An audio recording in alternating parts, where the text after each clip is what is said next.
Now at 10, we're tracking the latest as Beryl continues to inch closer to Texas. People across the state are bracing for impact. This is new video out of Corpus Christi. People boarding up homes and businesses today and stocking up on supplies. And tonight, evacuation orders are in effect in Refugio County, as well as for visitors in Port Aransas who are being told to leave the island by tomorrow at noon.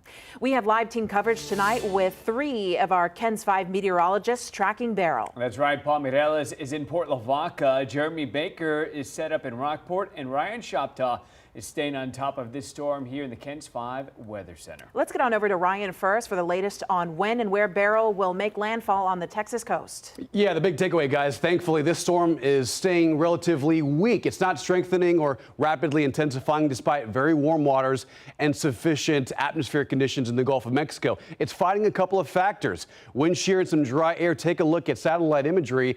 Winds are at 60 miles an hour.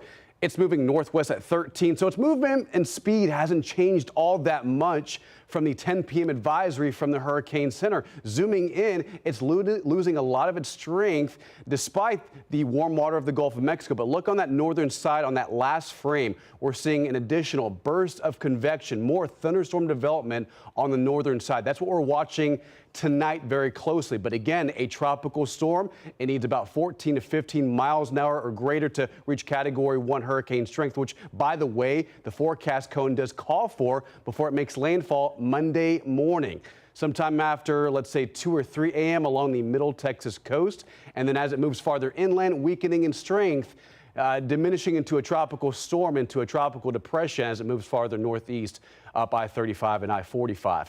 A closer look at the zoomed in forecast cone. Category 1 hurricane status around Monday morning, 3 to 4 a.m.